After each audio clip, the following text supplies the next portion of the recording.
My name is Loretta Switzer, and I'm 36 years old. Last month, at my parents' dinner table, my mother slid a sheet of paper across to me the way you'd pass the salt. It was a bill, a real one, printed neat, with a line for each month. Rent on their condo, groceries, my father's medications, my mother's hair appointments. At the bottom, a monthly total I was expected to pay going forward indefinitely. She called it my duty, the duty of the responsible one. The house had gone to my brother. The savings had gone to my brother. The family business had gone to my brother. And the bill had come to me. I didn't argue. I just smiled and asked one question. Did Bradley tell you what he did with the house last week? My brother's chair scraped back so fast it nearly went over. What my parents didn't know, what Bradley was praying they'd never find out, was that I'd seen the paperwork, and the roof they were counting on for the rest of their lives was already gone. Before I go further, if your chest is already tight, if you already know what it is to be the child who gets the bill instead of the love, take a second to like and subscribe. It helps this story reach the people who need it. And drop your city and the time where you're listening from in the comments. I love seeing how far these stories travel at night. I'm Loretta. This is the story of the daughter they treated like an ATM.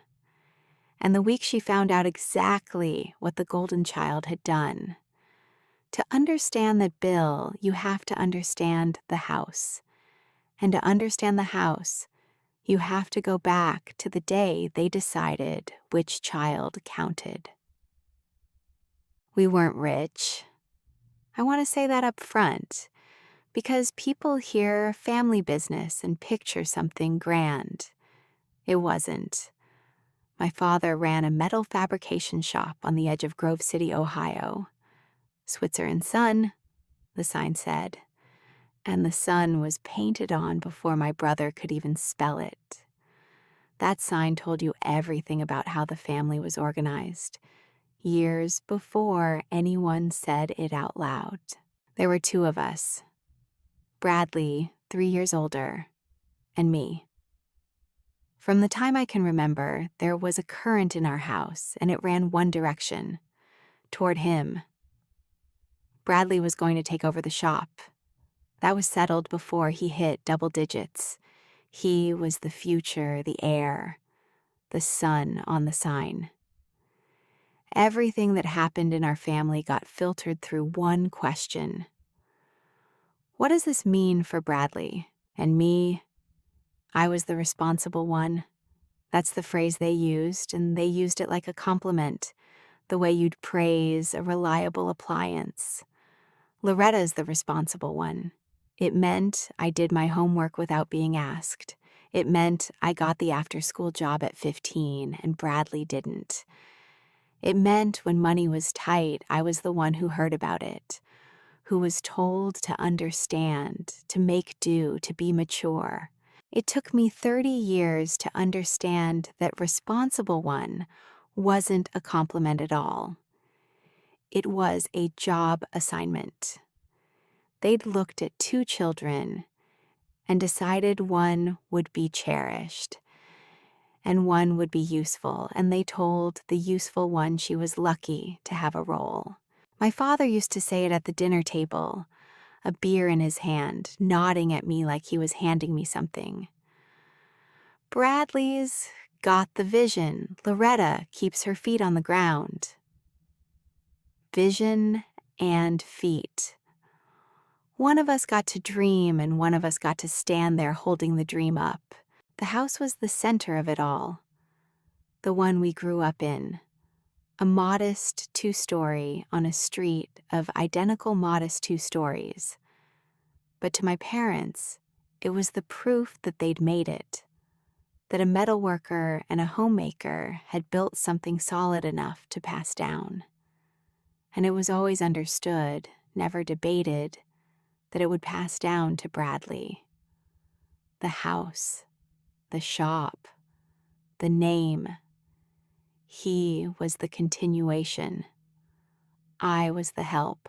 I remember being maybe 17, doing dishes after dinner, when my mother said, not unkindly, just as fact, "When your father and I are gone, Bradley will take care of the house. It's only right, he's the one who'll keep the family going, but you'll always have a place to visit." A place to visit. In the home I'd grown up in. She said it like she was reassuring me, and I dried the same plate for a full minute so she wouldn't see my face. I learned to stand. God, I learned to stand. I held that family up for 30 years, and the whole time I told myself it was love. That if I just held a little longer, a little steadier, they'd finally look down and see me. They never looked down. They just leaned more weight on. You learn early what you're for in a family like mine. I was for absorbing. When Bradley wrecked his first car, drunk 16, lucky to walk away, my father drove out at 2 a.m, paid the tow, and never spoke of it again. When I got a B+ on a report card, otherwise full of A's, my mother asked me what happened. The same woman. The same year. Bradley's birthdays were events. Mine were observances. There's a difference, and a child feels it like weather. For his 16th, my parents took out a loan, an actual loan, to buy him a truck, because a young man going into the trades needed a truck. For my 16th, I got a card with $20 in it, and a reminder that I was old enough now to start contributing to the phone bill. I want to be fair because the truth is sharper than cartoon cruelty. My parents weren't monsters. They loved us both in the broken way that some parents love, where love and worth get tangled up with usefulness and legacy. My mother would have been horrified to hear herself described as unfair. In her mind, she was simply being practical. Bradley needed support to become something. I already was something, dependable, grounded, fine. You don't water the plant that's already standing. You pour everything into the one you're worried about. The problem is that I was a child, not a plant. And children who are never watered learn to find water elsewhere, or they learn to go thirsty and call it strength. I went thirsty. I called it strength for a very long time. The clearest memory I have is from when I was 12. The shop had a bad year and money was thin, and I overheard my parents at the kitchen table after they thought I'd gone to bed. My mother was worried about Bradley's hockey fees. My father said something I have never been able to unhear. He said, "We'll figure it out. Loretta doesn't need much. She understands. She understands." I was 12. I understood that I was the line item you cut first. There were 100 smaller versions of that night, and they piled up the way small things do until they become the shape of a person. The Christmas I was 14, Bradley got a full set of welding gear because Dad wanted to start teaching him the trade, and I got a sweater 2 sizes too big because my mother had grabbed it on sale, figured you'd grow into it. I never grew into it. I wore it anyway, for years, because throwing it out felt like admitting something I wasn't ready to admit. The summer I was 15, I got the job at the grocery store. I told my parents I wanted spending money, which was partly true. The whole truth was that I'd done the math. I was already doing math on my family by then.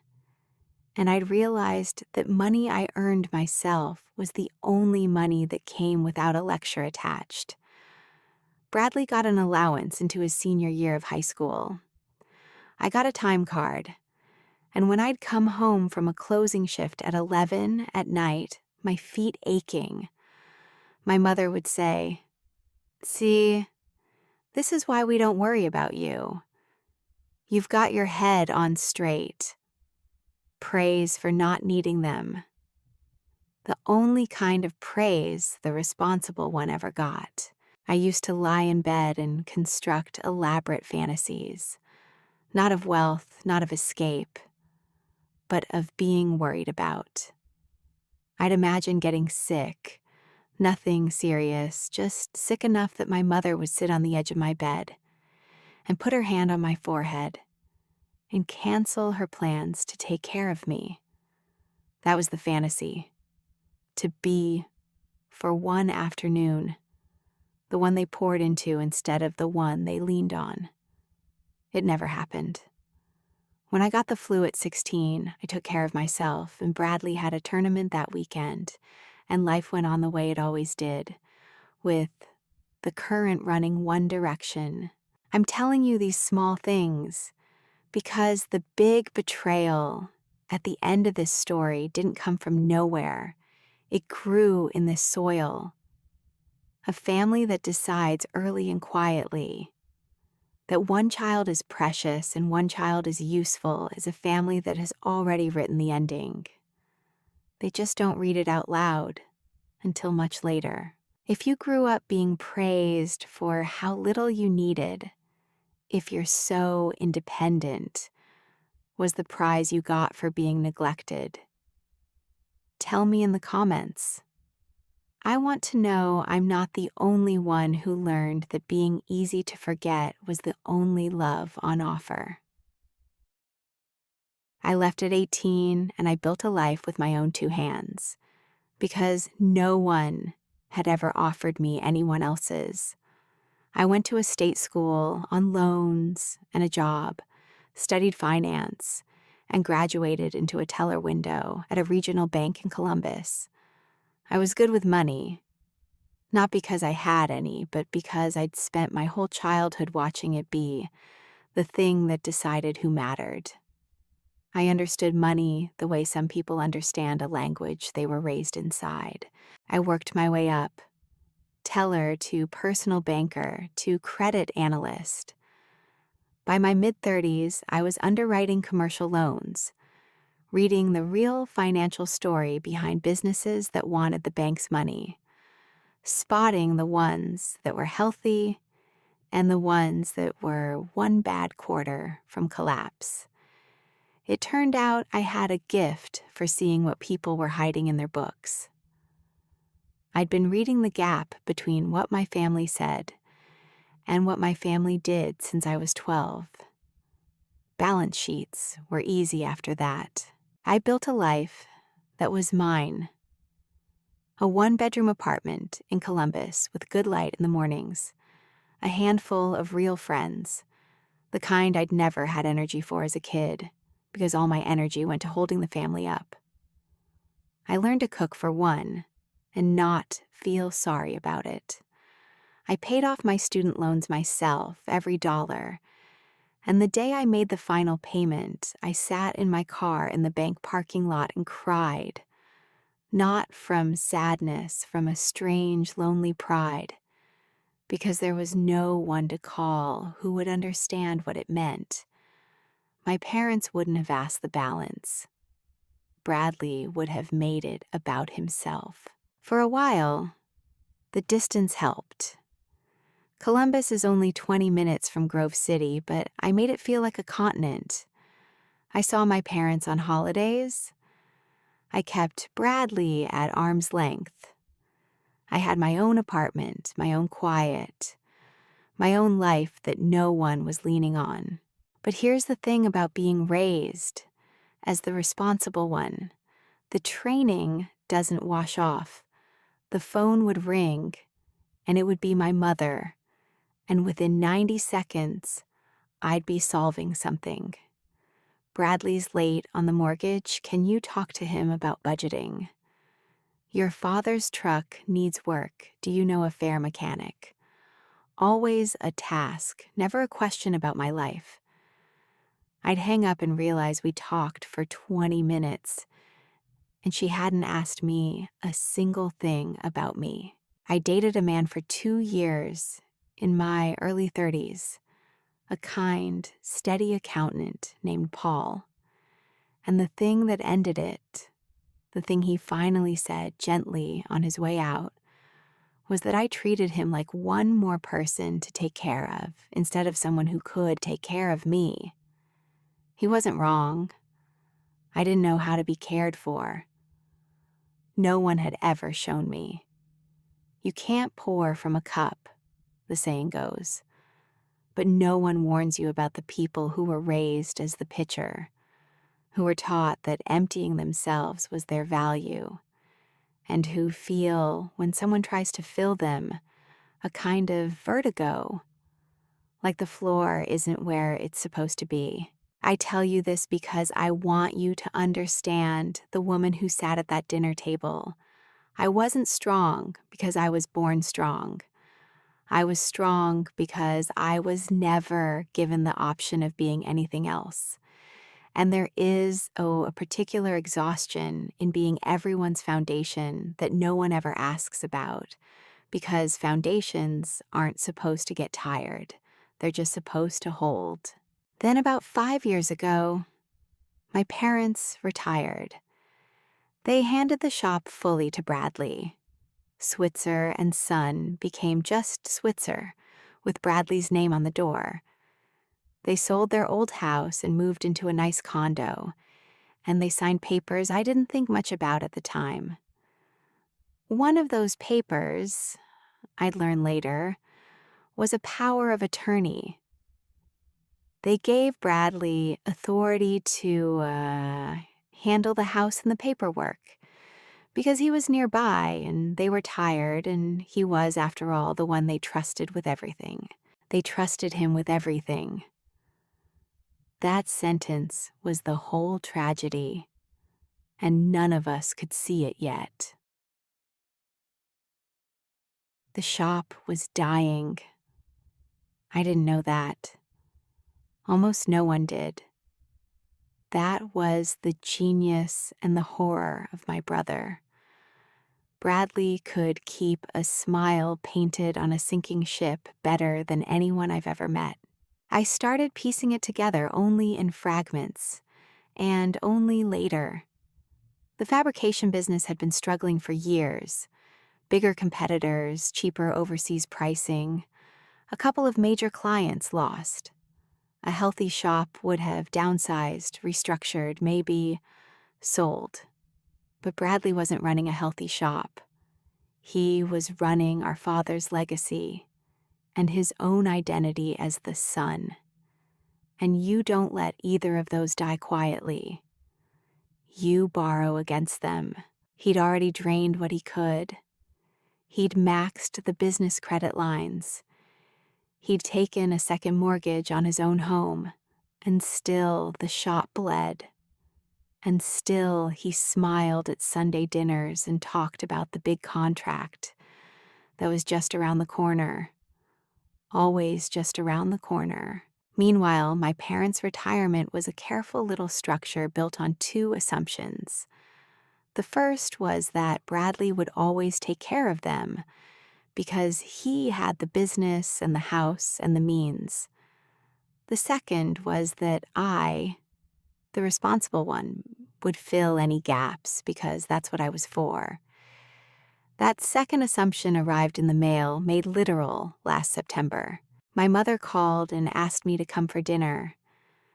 She had something to discuss. I should have known from her voice. There was a briskness to it.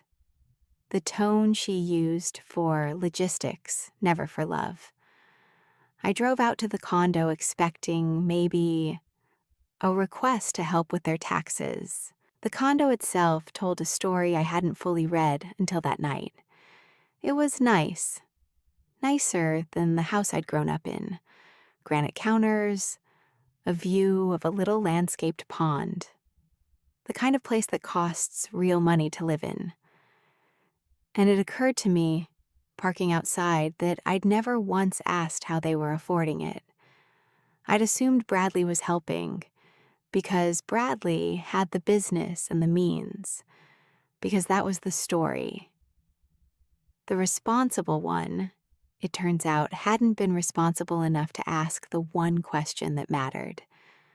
I'd been so busy being leaned on that I'd stopped doing the math on my own family. I'd find out soon enough what that cost. Instead, over pot roast, my father cleared his throat and my mother slid a piece of paper across the table. It was itemized. That's what got me. She'd sat down and itemized her own retirement and assigned it to me like a vendor invoice. Their share of the condo fees, groceries, my father's heart medication, her standing Thursday hair appointment, a monthly total at the bottom, and a little note in my mother's careful hand. Loretta's contribution at the responsible one's share. "We're not asking Bradley," my mother said, as if that were a kindness to me. "He's got the business to worry about. The pressure on him is enormous. But you've always been so steady, so independent. This is just what good daughters do." I looked at the number at the bottom. It wasn't small. It was the kind of monthly figure that would have meaningfully changed my own life, that would have eaten the savings I was building for a house of my own, the first home that would ever be mine. And they'd arrived at it, I realized, without any reference to what I earned or what I could afford. They hadn't asked. They'd simply decided that whatever I had was available, because that's what I was, available. The way a utility is available. You don't ask the water whether it minds being used. "What does Bradley contribute?" I asked. Quietly.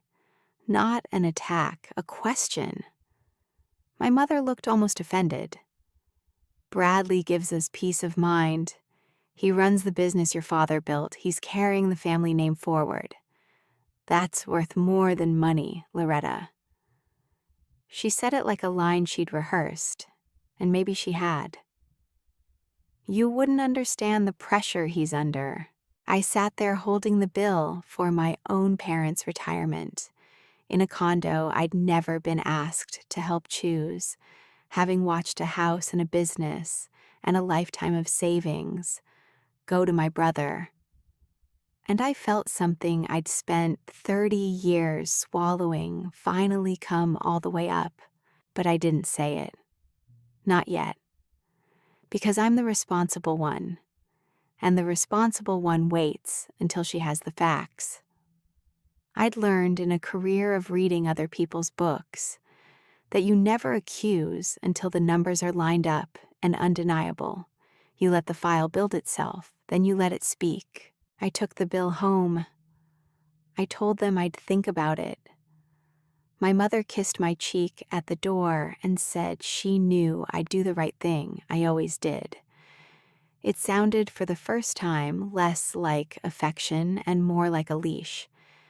And then 2 weeks ago, an entirely separate thing landed on my desk at work, and the two halves of my family's lie clicked together like a lock.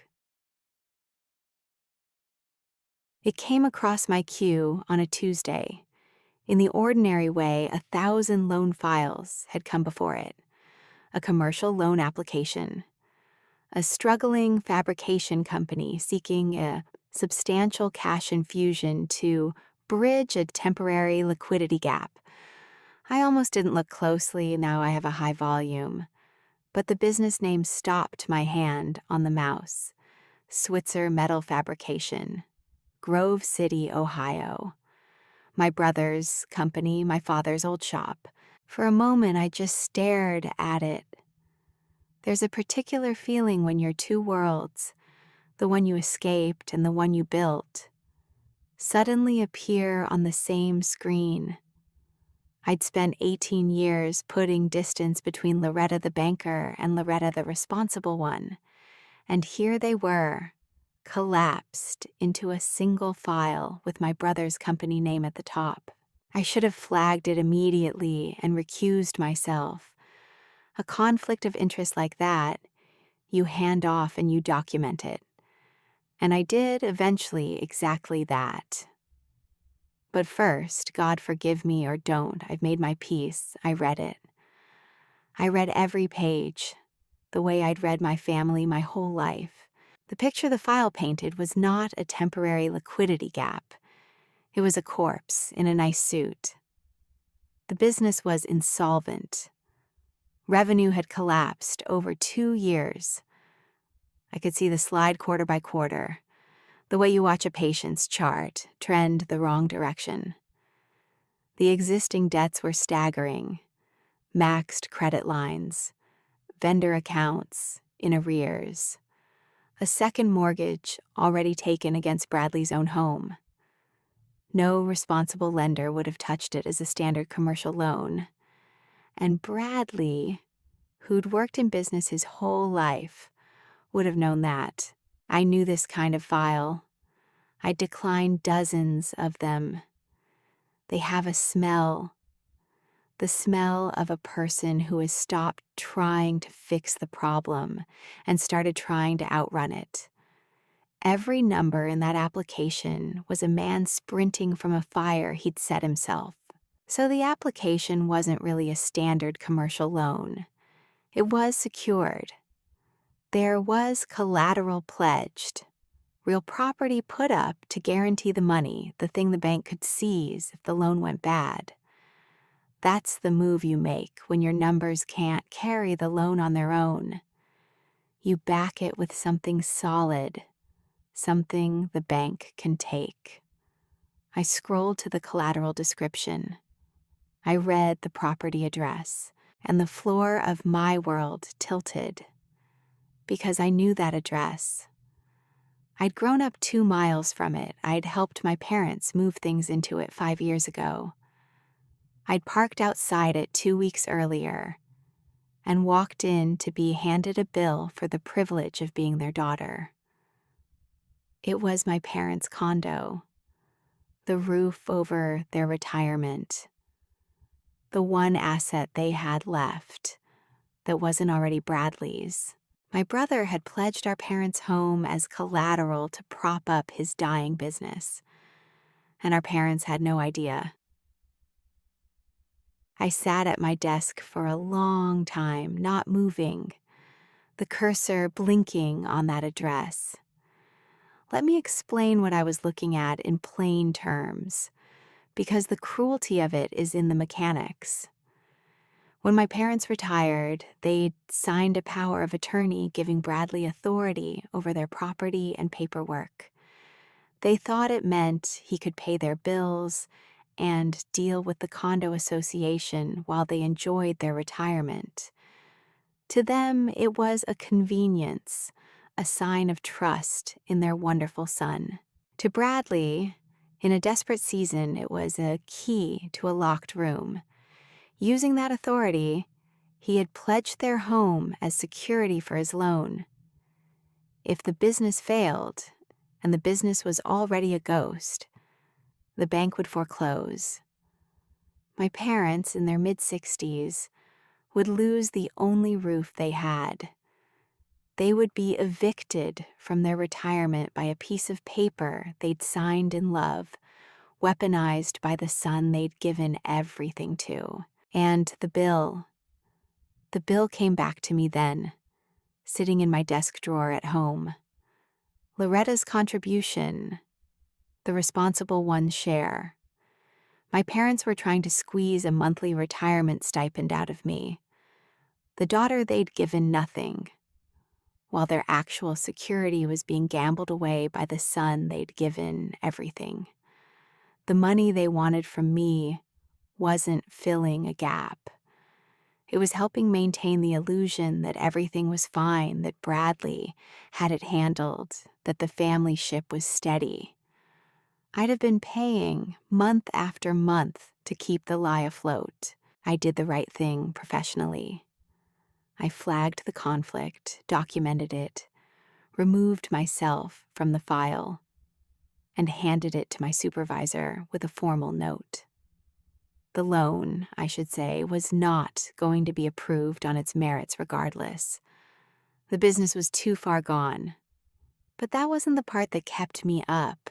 The part that kept me up was simpler and older than any loan file. For 30 years, I had been told I was the responsible one, the steady one, the one who didn't need much. And here, finally, was the test of what that family actually was. The golden child had quietly mortgaged his parents' future to save his own face. And the forgotten child, the line item, the ATM, the one they cut first, was the only person in the entire family who knew, and the only one positioned to stop the bleeding. I could have stayed quiet. I want to be honest about that. There was a cold, tired voice in me that said, "Let it burn. You warned them with your whole life and they never listened. Let the golden sun's gold turn out to be brass." I sat with that voice for a long time. It wasn't a small voice, and it wasn't entirely wrong. 30 years of being the line item you cut first builds up a reservoir of something that isn't quite hatred, but lives next door to it. Part of me wanted them to find out the hard way, to watch the favorite child's failure wash up on their doorstep with an eviction notice attached, and to finally understand, too late, which child had actually been worth something. There's a justice in that, the cheap kind, the kind that tastes good for about a day. But I kept seeing my mother's hands. She has my grandmother's hands. My mother, small and quick, always busy with something. I kept picturing those hands packing up that condo at 64 because her son had gambled the floor out from under her. I kept picturing my father, who'd worked metal until his knuckles swelled, standing in a parking lot with his life in boxes, trying to understand how the son he'd bragged about had done this to him. They had failed me completely for 30 years. And I found, sitting at my desk, that I could hold both things at once, that they had failed me, and that I would not let them be destroyed for it. Maybe that's the difference between the responsible one and the golden one. The golden one protects himself. The responsible one, even bleeding, even unseen, protects everyone else. I'd resented that role my whole life. But when it counted, I couldn't put it down. I just decided, finally, that if I was going to carry the family one more time, I'd do it on my terms, in the light, and it would be the last time. But they were still my parents, and a home is a home. I started pulling the public records. Here's the thing my brother forgot, the same way he forgot everything that wasn't about him. A mortgage lien is a matter of public record. I didn't need the bank's confidential file to prove what he'd done. The moment that lien was recorded against my parents' property, it became searchable at the county recorder's office, available to anyone, including me, including my parents, who, as the legal owners, had every right to know there was a claim against their home. I didn't have to misuse a single thing from work. I just had to walk in the front door of the public record, the way my grandmother might have said, and read what was already written there for anyone with the patience to look. So that's what I did, on my own time, with my own login to the county's public portal. I pulled the recorded documents, the deed history, the power of attorney that had been filed, and the new lien the mortgage Bradley had placed against our parents' condo, dated barely 2 weeks earlier, his signature as attorney in fact right there in black and white. I printed all of it. I sat at my kitchen table, the same kind of table where my mother had handed me a bill for existing, and I laid the pages out in order, the way I lay out a loan file, building the story so it couldn't be argued with. The deed, parents as owners. The power of attorney signed 5 years ago, trusting Bradley. The lien signed 2 weeks ago, betraying them. I read that power of attorney 3 times. It was the ordinary kind, the kind 1,000 aging parents sign without a lawyer in the room. Broad enough to let Bradley pay bills and sign for repairs and deal with the condo association, the language vague, the way these things are when they're drafted from a template and signed in trust. Whether pledging the homestead as collateral fell inside that authority or wildly outside, it was exactly the kind of question that decided cases. And it was exactly the kind of question I wasn't qualified to answer alone. I called the one person at the bank I trusted, a senior underwriter named Curtis Vaughn, who trained me when I started, and who had 30 years of seeing exactly this kind of thing. Curtis is the kind of man who's watched every variety of human desperation cross a loan desk and stopped being surprised by any of it, but never stopped being decent about it. I didn't share anything confidential. I didn't have to. I asked him a clean, general question. If someone used power of attorney to pledge a principal's property as collateral without the principal's knowledge, where did that fall? Curtis was quiet a moment. I could hear him thinking, the way he used to when I'd bring him a file that didn't add up. Then he said, Loretta, depending on the scope of that POA, that's somewhere between a serious breach of fiduciary duty and outright fraud. If he exceeded what they authorized, and most people sign those things for bill paying, not for mortgaging the homestead, your parents could void it, but they'd have to know. And they'd have to act. And if they won't act, I asked, if they protect him, Curtis was quiet again. He'd met enough families to know that wasn't a hypothetical. Then there's nothing the law can do, he said. The law can only help people who are willing to admit what happened to them. You can hand someone the truth, Loretta. You can't make them pick it up. A pause. But sometimes, if you hand it to them in front of enough people, they can't pretend they didn't see it. Shame's an ugly tool. Sometimes it's the only one that works on family. They'd have to know, they'd have to act.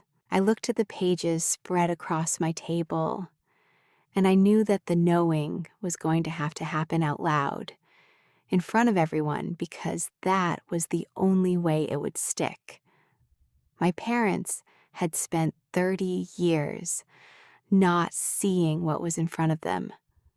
A quiet phone call would let them keep not seeing.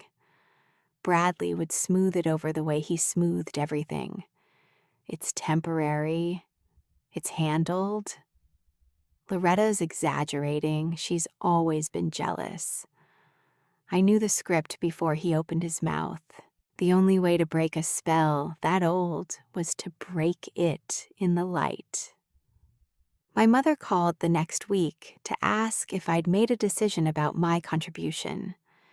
There was a family dinner coming up. The regular kind, just us and a few relatives. My aunt and uncle and a couple of cousins. She wanted to get the arrangement settled so everyone could move forward. I said yes. I'd come. I'd give them my decision at dinner. She sounded pleased. She thought she'd won. She thought the responsible one had come around. the way the responsible one always did. The 2 weeks before that dinner were the longest of my life. I barely slept. I kept the folder of public records on my counter, and I'd walk past it a dozen times a day. Twice I picked up the phone to just tell my parents privately, to spare everyone the scene. Both times, I put it down. I rehearsed it in my head 100 ways. I'd imagine my mother's face and lose my nerve. I'd imagine Bradley's smooth deflection and find it again. I ran scenarios the way I stress test alone. What's the worst case? What's the likely case? What breaks the model? The worst case was that they'd turn on me, that I'd lay the truth on the table, and my parents would look at the evidence and look at their golden son and choose him anyway, and I'd be cast out as the bitter sister who tried to destroy the family at dinner. I knew that was possible. I'd watched them choose him 1,000 times over smaller things. There was a night, about 4 days before, when I almost called the whole thing off. I sat on my kitchen floor with my back against the cabinets at 2 a.m, and I thought, who am I to do this? Maybe Bradley really would fix it. Maybe the contract really was coming. Maybe I was the unstable one, the jealous one, seeing fraud, because I wanted my brother to fall. The family had told me a version of myself for so long that even with the documents in front of me, I could still hear their voice in my head, insisting I had it wrong. And then I did the thing that saved me. I stopped listening to the voice and I looked at the paper. The deed. The power of attorney. The lien with its date and its signature. Numbers don't gaslight you. A recorded lien doesn't tell you you're being dramatic. The document said exactly one thing, and they said it the same way no matter how many times I read them. And somewhere around 3 a.m, I understood that this was why I'd become who I'd become. I'd spent my whole life being told my perception couldn't be trusted, and I'd responded by building a career out of facts that couldn't be argued with. I wasn't doing this out of bitterness. I was doing it because I was the only one who could read the books, and the books were screaming. Because I kept remembering being 12 at the top of the stairs. Loretta doesn't need much. She understands.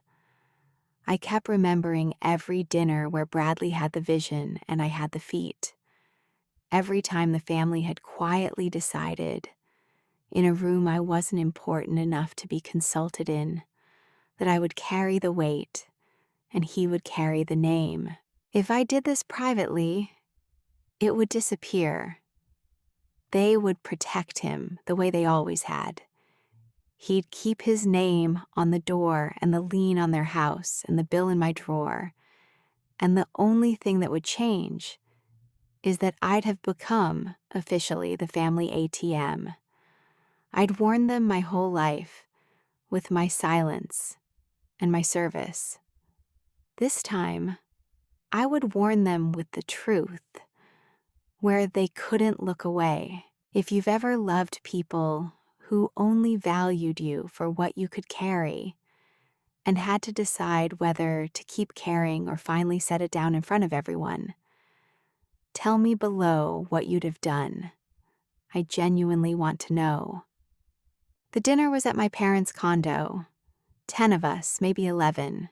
My parents, Bradley and his wife, Renee, who I think suspected the shop was in trouble but had no idea how deep. My Aunt Cheryl and Uncle Dale, 2 cousins. The good plates were out. My mother had made the pot roast again, the one she makes when she wants the evening to feel solid and traditional and beyond question. I sat through most of it quietly. I watched Bradley hold court, The big contract that was just around the corner, the plans to modernize the shop, the future of Switzer fabrication. My father beamed at him. My mother refilled his plate, the son holding up the dream and everyone leaning in to admire the dream, none of them knowing it was already foreclosed. Then, over dessert, my mother got to business. She had the brisk logistics voice on.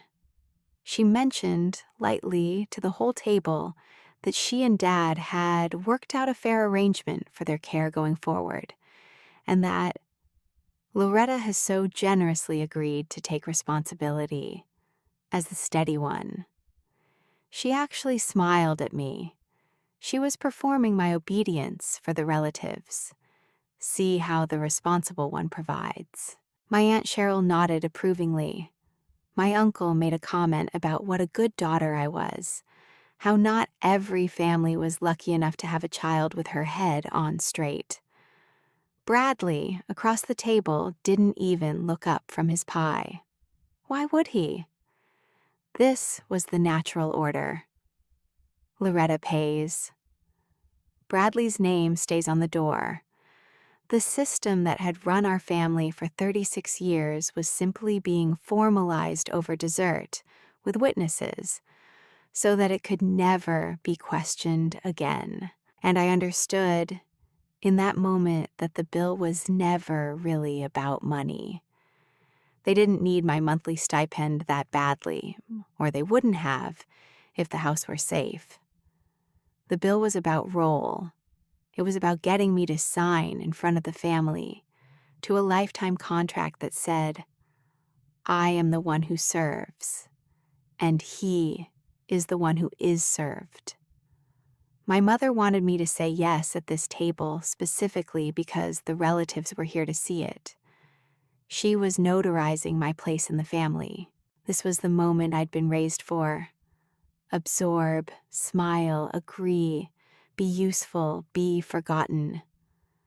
I felt the old reflex rise, the urge to make it easy, to keep the peace, to be the good daughter one more time, and I let it pass through me like weather. I set down my fork. I said in a perfectly calm voice that I'd thought about the arrangement very carefully, and before I gave my answer, I just had one question. For Bradley. I smiled at my brother, and I asked it, Did you tell Mom and Dad what you did with their house last week? His chair scraped back so fast it nearly tipped over. The lie came first, the way it always does. I don't know what she's talking about, Bradley said, too fast, a laugh stapled onto it. He looked around the table, doing the thing he'd done his whole life, recruiting the room before the facts could land. Loretta, come on. Not at dinner. You've always had to make everything about... It's a simple question, I said. I didn't raise my voice. I've learned that in a room like that, the person who stays quietest is the one everyone leans toward. Last week, their condo. Did you tell them, or should I? There's nothing to tell. He was still smiling, but his eyes had gone flat and scanning. She's confused. She works at a bank. She sees 100 files. She's gotten something mixed up. So I laid down the first page. I'd brought the folder. I took it out and set the first sheet on the table, turning it so my parents could see. This is the deed to your condo, I said to them gently. It's in your names. You own it. You've always owned it. I want you to remember that because of what comes next. My mother frowned at the paper, not understanding yet. My father reached for his glasses, then he denied it. Bradley, louder now. Okay, this is insane. You pulled my parents' private documents? That's a violation. That's probably illegal. You could lose your job. It's a matter of public record. I said. Anyone can pull it, including mom and dad, including the relatives sitting at this table. That's the thing about what you did, Bradley.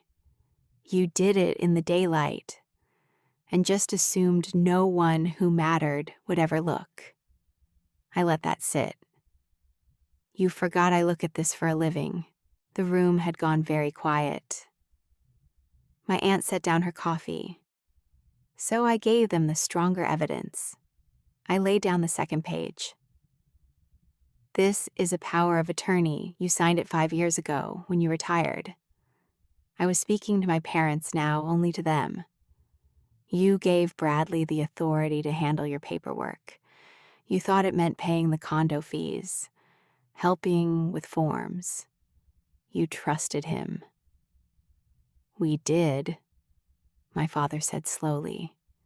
He's our son. I know. My voice almost broke there, and I let it because it was true. I know you did. You trusted him with everything. The house, the savings, the business, your whole future. And I need you to understand that trust is exactly what he used. I could see my mother starting to shake her head. The old reflex, the one that had protected Bradley, her whole life kicking in before the facts could reach her. No, not Bradley. There must be an explanation. Loretta's always been hard on her brother. I'd known that headshake would come. I'd planned for it. That's why I'd brought the document with his signature on it, because you cannot shake your head at a signature. Then I laid down the third page. The lien. Bradley's signature on it as attorney in fact. I put it directly in front of my father, who had worked with his hands his whole life and trusted things he could see and touch. 2 weeks ago, I said, Bradley used that power of attorney to put your home up as collateral. He pledged this condo, your retirement, the only thing left that's actually yours, to guarantee a loan to save his business. I looked at him. A business that's insolvent, that's been dying for 2 years. The loan was never going to save it. He just needed the bank to believe the shop had assets behind it, so he reached for the last asset in the family that wasn't already his. Yours. My Uncle Dale leaned in to look at the page, and I watched his face change as he read it. Dale ran a small trucking outfit. He knew what a lien was. He understood instantly what his nephew had done. He sat back hard in his chair and said very softly, Bradley, tell me this isn't what it looks like. Bradley didn't answer him. He couldn't. The final reveal, I said as quietly as I could, because the quiet is what makes it land. If that business fails, and it's already failed, Bradley, you know it has, the bank forecloses on this condo. They take your home. You'd be evicted from your own retirement in your 60s by a paper you signed because you trusted the wrong child. Then came the silence. Real silence, the kind that has a temperature. My mother had both hands over her mouth. My father was staring at the lien, at his son's signature, his glasses slid down his nose, reading it again and again like the words might rearrange themselves into something survivable. And then Bradley lost control. He shot to his feet. You don't understand the business. You never have. I was going to fix it. The contract's coming. I'd have paid it off before anyone. That house was just sitting there doing nothing. He was shouting now, his face red, his wife pulling at his sleeve. It's my family's house. Dad built that business, and it's mine to protect, and I did what I had to do, and he jabbed a finger at me. She's just bitter because she got nothing, so now she wants to burn it all down. And there it was. That house was just sitting there. He'd said it in front of everyone. Not, I made a mistake. Not, I was desperate and I'm sorry. He'd called his parents' home a thing that was just sitting there, and called himself the only one entitled to risk it. His pride and his entitlement hanged him in front of the whole table, and I didn't have to say another word. He'd confessed louder than my evidence ever could. My father stood up. He's a big man, my father, a metal worker his whole life. But in that moment, he looked small and very old. He didn't shout. He looked at Bradley, his son, his sign, his vision, and he said, in a voice I'd never heard from him, "You put your mother's home on the table to cover your debts, and you let me sit here and brag about you." Bradley had no answer. The golden child, for the first time in his life, had nothing. The consequences began right there before anyone had left the table. My Uncle Dale, who'd spent the whole dinner praising me for being a good daughter, quietly pulled out his phone and started typing. He later told me he was finding the name of a lawyer he knew. My aunt got up and went to my mother and just held her, because my mother had started to cry. The silent kind. The kind that comes when a story you told yourself for 40 years collapses all at once. Renee, Bradley's wife, looked at her husband like she was seeing a stranger. I found out later she'd had no idea about the second mortgage on their own house either. She left that night and didn't go home with him.